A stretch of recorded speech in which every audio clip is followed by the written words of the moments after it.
그래서 이게 굉장히 이제 중요한 질환이라고 할 수 있죠. 예, 저도 아까 그 최병표 어르신께서도 앓던 게 바로 그 COPD잖아요. 좀 자세히 좀 설명을 해주시죠. 어떤 건지 좀 알고 가셔야 될 것 같은데.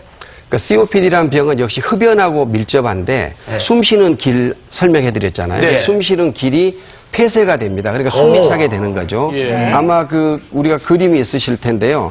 그 이제 보시면은 정상 기관지와 이제 담배를 피게 되면 끈적끈적한 그 만성 기관지염. 이제 이 사람 숨 차는 것보다는 끈적끈적한 가래와 기침이 많습니다. 그다음에 폐기종이라는 병은 우리 허파과리 있는 데 가서 그게 파괴가 되고 폐포의 격벽이 망가져서 산소, 이산화탄소 교환이 잘 안 되는 이 폐기종. 그래서 만성 기관지염과 폐기종을 합해서 우리가 COPD라고 하고 이것은 원인이 흡연이고 숨을 못 쉬게 되는 기도가 막히는 병이라고 할 수 있습니다. 그러니까 숨이 안 쉬어지는 거군요. 그러니까. 담배 때문에 기도가 막힐 수도 있다. 아주 심각한 무서운데요? 상황입니다.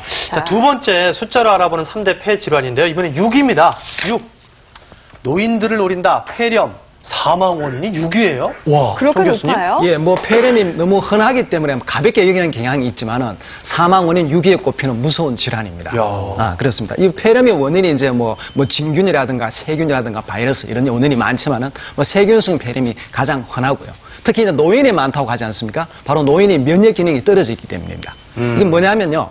건강한 사람에서는 감염증이 잘 생기지 않지만 면역 기능이 떨어진 분들한테는 심각한 염증을 일으키고 있는 것을 기회 감염이라고 합니다. 그래서 노인에 흔한 겁니다. 한방에서는 뭐 풍온이나 풍열에 의해서 생기는 것으로 보고 있습니다. 네. 그 폐렴으로 돌아가셨다는 얘기도 가끔 들리긴 하잖아요. 좀 미리미리 그 어르신들도 건강에 대해서 예방하면 좋을 것 같은데 좀 함께 드시면 좋은 차가 있을까요?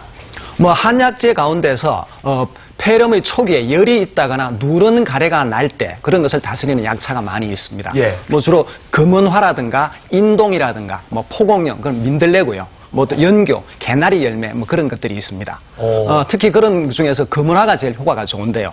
초기에 쓰게 되면은 뭐 항균, 뭐 항염증, 해열, 뭐 해독 이런 작용이 있어가지고 뭐 만성 뭐 기관지염이라든가 뭐 편도선염이라든가 그런 염증 질환에 아주 잘 됐습니다. 금화요? 금은화 바로 인동초의 꽃입니다.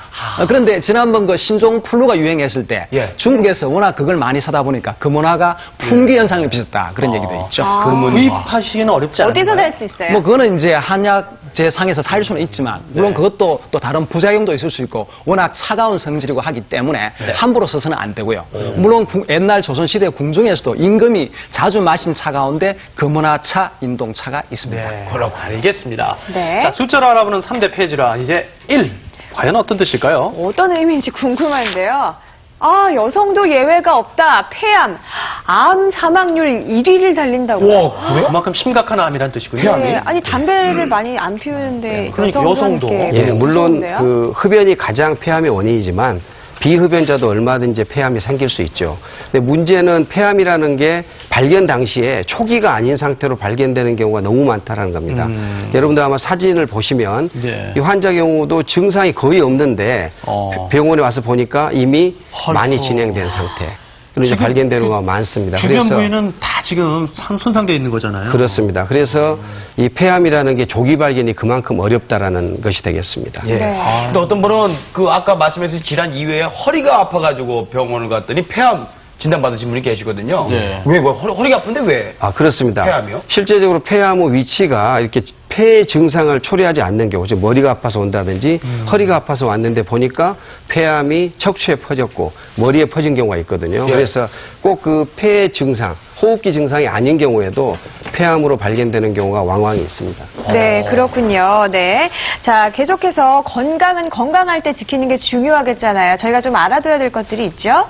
자, 그러면은 이제 폐 건강을 위하여 산 그 생활 수칙을 좀 지금부터 하나하나 짚어보도록 하겠습니다. 먼저 폐를 상하게 하는 피해야 할 것들과 폐를 건강하게 하는 그런 생활 수칙인데요. 먼저 피해야 될 수칙부터 살펴보겠습니다. 자, 첫 번째는요. 건조한 환경을 피해야겠군요. 확실히 요즘이 가을이라 좀 건조한데 이럴 때 폐 질환이 좀 늘어나게 되나요? 뭐 대기가 건조하면은 산불이 잘 나잖아요. 그래서 건조해지면 우리 몸도 장애를 받습니다. 그런데 건조한 것이 보면은 오장 가운데서 특히 폐를 제일 상하게 합니다. 오장마다 서로 상하게 하는 게 다른 게 있는데 간은 바람을 싫어하고 심장은 열을 싫어하고